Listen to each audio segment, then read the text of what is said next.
Kia ora te whānau, and welcome to Thoughts and Comments with me, Andrew Urquhart. And we've got a significant and important topic on the menu for today. I'd love to get your thoughts on the issue of homelessness and how we can help some of society's most vulnerable and needy people get to a safe place. Text your thoughts, 8168, that's the number to text. Start your message with the first word comments. Now, New Zealand faces a spreading homeless epidemic.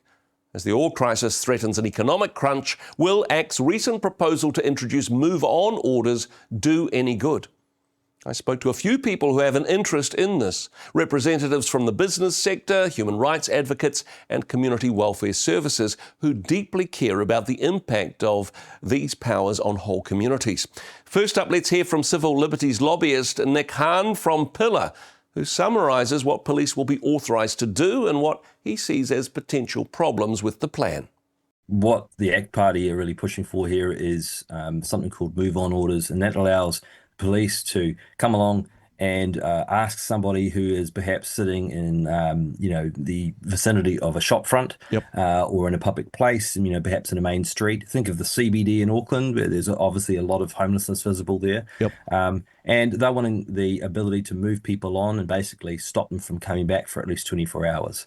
And that's ostensibly to maintain public order and, reduce antisocial behaviour. And what's not really being said, I guess, is that this is designed to kind of clean the face of the CBD up by getting, so-called undesirable, faces off the street and off those public areas. And the difficulty really is, well, there's a various, range of problems here. What we're looking at is a very ill-defined sort of law if they do this. And that is, it allows police effectively to say, we think you're being antisocial and you need to move on and you can't come back. It isn't clearly defined in terms of what antisocial means. It certainly isn't very narrow or specific in terms of who is going to fit this category. Is it actually just limited to those who are homeless and perhaps loitering in the shop front or in the entranceway of a shop, which practically speaking is a concern, and we can't forget small business owners, people who are running dairies, and all sorts where this may be happening, and it's preventing customers from actually accessing their business, and that threatens their livelihood. So we can't just sort of say, well, it's only about the homeless and how they're not being treated equally here as citizens in this country. We do have to consider those practical considerations where people are trying to make a livelihood. Let's look at that side of things, because for some people they find this really intimidating. There is, as you say, various levels of antisocial behaviour, which includes open drug use and abuse and threatens of threatening violence and all sorts of things. The problem is, though, Nick, there's already laws in place for all of those. That's right. If somebody commits a crime, you can arrest them. But if they're just sitting on a footpath in a public place, what it's proposed is the police would have powers to say, that's against the law now too. Get out, stay out. If you turn up back again in this place within the next 24 hours, we will arrest you. Yeah, exactly. That's right. I mean, one of the difficulties we're seeing, though, is unfortunately, while look, we admire what the police have to try and do every day, that they have a very difficult job. But one of the things that became really clear last year was when the Independent Police Conduct Authority did an investigation, a review of how police were handling issues to do with protest and freedom of expression. What became really clear was that a lot of cops didn't actually know exactly what the rules were around the Bill of Rights Act and what freedom of expression and protest and so on entitled citizens to do. And so this is really going to be, I think, another case of this, where we've got cops who are given kind of this very ill-defined order, very broad sort of sweeping power, and they're going to use it in such a way that who's to say where the line is drawn, and specifically what kind of behaviour actually warrants this, when there are already other laws that could be used and that often are used. And I mean, we all know, I think, your audience will know that homelessness is a complex issue. That's not to say we can't do tangible, practical things to try and make a difference and try and improve the situation and the lives of those who are facing homelessness. But I think beyond just the compassionate aspects of this, there has to be some consideration of people who, are trying to make a livelihood, and we can't just ignore that. But I think that's a bit of a cover really for what's going on here. I think this has more to do with the sort of the face of the CBD and cleaning up the streets, as they like to, which like again to say. is a genuine problem, particularly in centres which are, if tourists come to New Zealand and what they see is lots of homeless people in communities such as Central Auckland, such as Rotorua, where there's also a significant problem, then that is a little bit awkward. But honestly, for the sake of humanity, let's embrace our awkwardness. And I like your point about how ill-defined legislation just adds to the confusion, because I just feel a little bit uncomfortable having to look at poor people is a terrible excuse for criminalising homelessness. Yeah, I agree. And all we're really doing is we're just moving the problem around the neighbourhood. Yeah.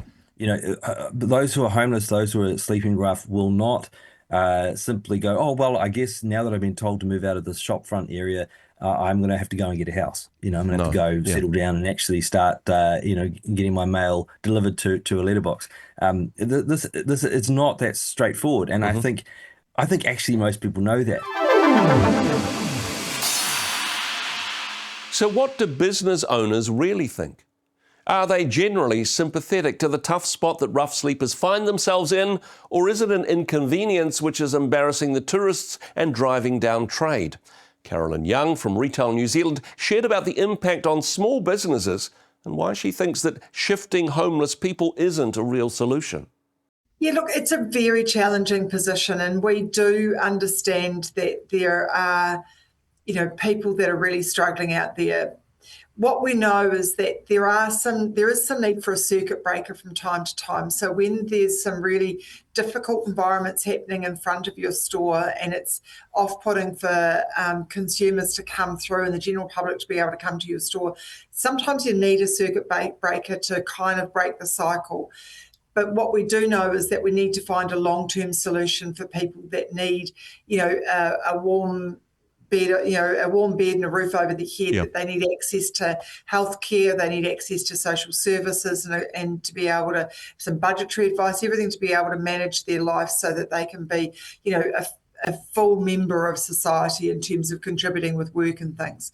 So it's a short-term solution that would be used from time to time. We don't see it as a long-term. We need to get cross-agency work to ensure that all of those great government departments that have got great work, that they work together to provide solutions to improve the lives of those individuals and our whole community.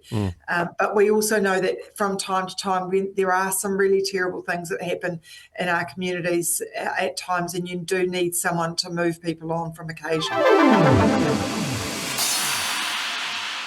The Salvation Army does a lot of work in this space. Director of the Social Policy Unit, Dr. Bonnie Robinson, says that community leaders around the country are protesting the government's move. Let's take a look.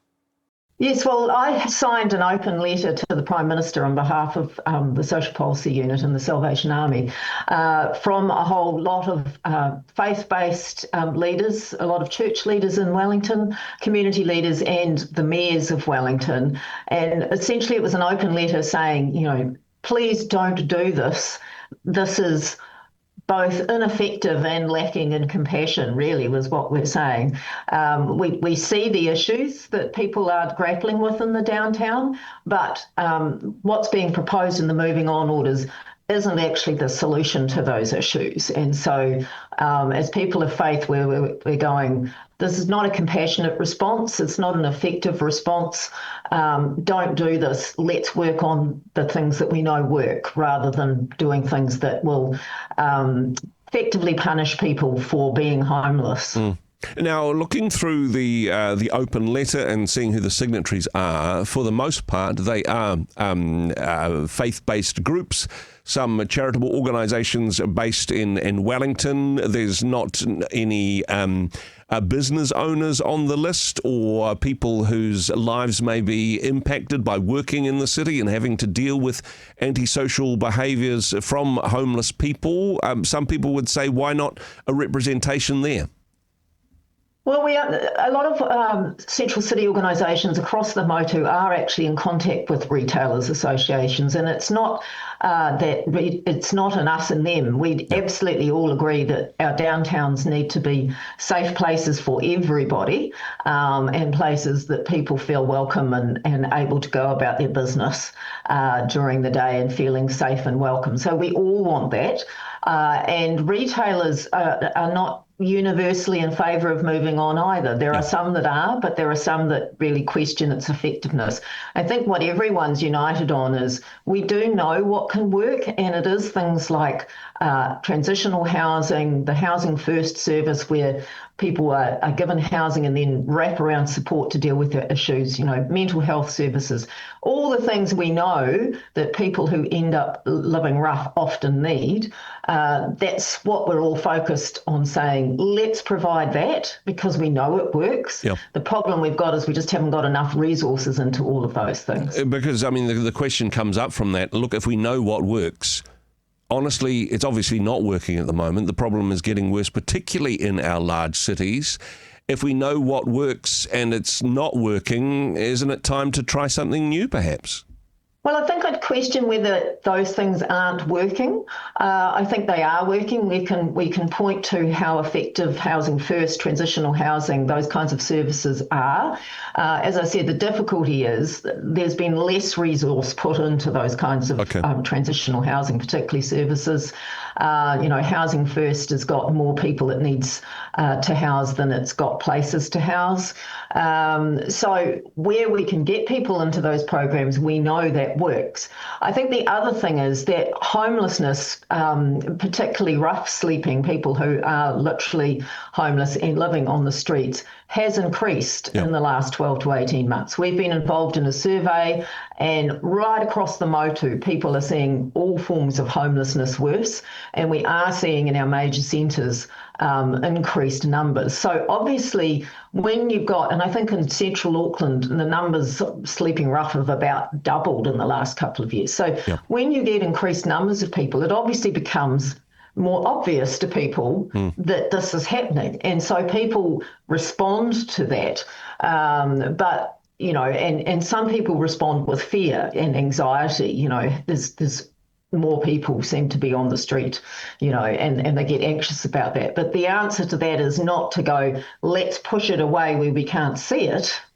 It's to actually say, what do we need to do so that people are not in positions where they have to go and live on the streets, and how do we work with that? And I think what this legislation is doing is saying that the solution is let's move it on somewhere else and we don't have to look at it. But that doesn't solve it. It just shifts it somewhere else. Yeah, and shifts it somewhere where perhaps there aren't these services provided by City Mission, Salvation Army and others to support people in that situation. Some people have said that perhaps that may be adding to the problem, that people need to tend to cluster for obvious reasons in places where there are resources available. If there was more resource available in the suburbs and the communities, people that live in those suburbs wouldn't like it either, but perhaps that would be another solution? Well, I think we need more resource, wherever it gets to be located. Certainly for people who are homeless, who are living on the streets, by definition, they do not have resources to travel to services. Mm-hmm. So obviously we need to provide them in places where people have good, easy and, cheap access, that they don't have to spend lots of money, because these people don't have money to hop on transport and go on services. But we just need more services, everywhere that we go, everywhere for people, things that we know work, and that can get people into a stable living situation. So wherever that need is, we need to be providing that. And yes, agencies are providing that. We just need more of it to deal with the increased numbers because, as I said, all forms of homelessness. So street homelessness is the really obvious one. Yep. But there's lots of people who are living in, garages, cars, overcrowded situations, couch surfing. But we see the street people, and I think it makes people uncomfortable. But being uncomfortable shouldn't be a reason to then pass legislation which would effectively criminalise people for behaviour that they really can't help. And also, I think the law already exists to deal with aggression. Mm-hmm. If people are being aggressive and threatening in public places, the police can already deal with that. There has been comment that, some of the behaviour is not quite at that level. Yep. But then raises the question, are we saying that for people who are homeless, the law is different about what is acceptable and unacceptable behaviour, Yep. And so I think we really have to ask, what are we doing when we do this? We're very much othering these people. Mm-hmm. And I heard a beautiful comment from the Auckland City Missioner who said, we really have to remember that any of us could end up in this situation. Well, there isn't much conviction in any sector that move-on orders will result in meaningful change for the homeless community. We've also heard repeatedly that it is likely to just shift the risk of unwanted antisocial behaviour from urban centres to suburban neighbourhoods. As Dr. Robinson mentioned, more resources need to be allocated for sustainable housing services. How about instead of move on, move in? So what does that look like? How do we get from policy and stats to changing actual lives? I asked Vision West's Brooke Turner for his insight on what works long term. No one wants a business to be negatively affected in a time of crisis from being able to trade and do their daily mahi, right? It makes total sense. Equally, it doesn't make sense for us to just simply have this approach to humans that we're going to move them on. Like, where are we going to move them on to? Yep. Like, the truth is that homelessness is a state. So often people treat homelessness as the cause, right? The root cause. But homelessness is a state. I'm in a state of homelessness because of a bunch of other factors. Yep. And we've got to get to those factors to actually indeed, work with people to help them come out of homelessness and back into homes. So it's not just saying, well, here's a place you should live, you shouldn't be here, you should be over there. There's some complicated causes, but also some complicated solutions. You guys at Vision West, you specialise in the complicated solutions, in the wraparound support for people who find themselves in that state of homelessness, rather than saying, hey, be homeless somewhere else, you're embarrassing the tourists. Treating that person as an individual made in the image of God and drilling down into some of those complex causal factors. Absolutely. And, if we just think about some of those things of what those factors could be, transitioning out of care and not having anywhere to go. Yep. And so you end up on the streets, you end up involved in behaviours that you otherwise wouldn't be involved in. You haven't had the role models and the support structures that perhaps you and I or our children have had. And so is it any wonder that you're presenting with some trauma, Yep. Coming out of prison, those who have significant mental health distress. But the truth is, we know that when agencies like Vision West get alongside our whānau on the streets and we treat them with extraordinary dignity and respect, and I would say unfavored grace, Yep. From a Christian perspective, saying, hey, let's look at grace, mercy, and compassion being what we lead with always. Yep. We see extraordinary results. Like in the last few months, we've actually housed 45 high complex needs individuals into housing. From the other side of the story, which is government giving more resourcing so we can house more people. So we applaud that part. We just don't think we should work on moving people on, like moving the problem somewhere else, because of course all the noise of the problem in the CBD just becomes an issue that's then experienced in the suburbs. And if you're anything like me, some of your listeners will be saying that the presenting need of homelessness is just showing up in their suburbs now. So even before it's fully enacted, we're seeing that issue that we're facing not disappear but reappear elsewhere. And hey, certainly it's a huge problem in the suburb in which I live, but perhaps not so much of a focus on it because it's not in the central part of town. Rotorua is a community that has been significantly impacted by homelessness, particularly during the COVID years. It was like a big neon sign. Well, there's plenty of neon signs in Roto Vegas, actually, but a big neon sign saying, you know what, we've got empty motels. Any homeless people, come here. And of course, the end of the COVID support structures, but the homeless community still remain there. Some significant needs in that community, which I think is probably proportionately to the overall population, one of the largest homeless populations of anywhere in the country. Yeah, I mean, the story of Rotorua, it's been on our front pages, hasn't it? It's been on the 6 o'clock news, and we see that. And, the interesting thing is that I think we've got to look at these things from a systems point of view. We're doing significant work in Rotorua around helping older people and people with disability live independently in their homes. Yep. We see that intersection between that health intervention and that support for them with some of those social challenges that they might have around housing, around mental health, around those other factors that we're talking about today. But I do think that we need to always consider where is the greatest deprivation being felt, and actually then again think about compassion being the thing that we lead with, and going, if this was, and I think I've said it on the show before, but if this was your auntie, if it was your dad, if it was your cousin, if it was your son, how would you respond? You would respond from, oh my gosh, this hurts so much because I love this person so much. I really don't want them to be in this condition. I'm really struggling with some of this behaviour that's being presented. But I love what Father Gregory Boyle says. He runs Homeboy Industries in LA.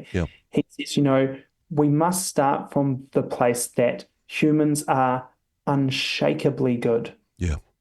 And that actually just their behaviour isn't matching that goodness inside of them. So how do we get back to working with the goodness? And certainly a lot of the work we're doing in Rotorua, we've seen that. We've seen people flourish and live independently and come into their own because of compassion, mercy, and hope. And I suppose that love deficit, that leading with love and grace and hope, that this is the thing that is missing from the lives of a lot of people that find themselves homeless, is nobody has loved them unconditionally before.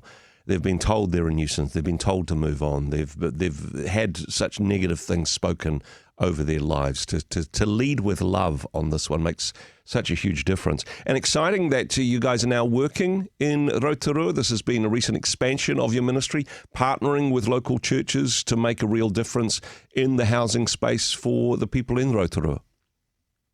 Yeah, so we've teamed up with Rotorua Baptist, which is really cool. We're co-locating with them, and our home healthcare service is running in Rotorua and has been there for some time, but has really been growing in terms of supporting those with disabilities and the elderly to get the support they need in their home.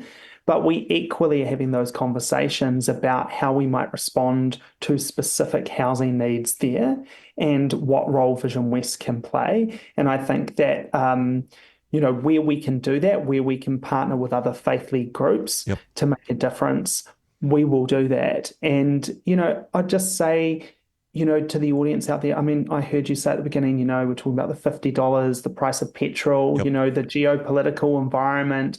Like, it's easy to wake up today and despair.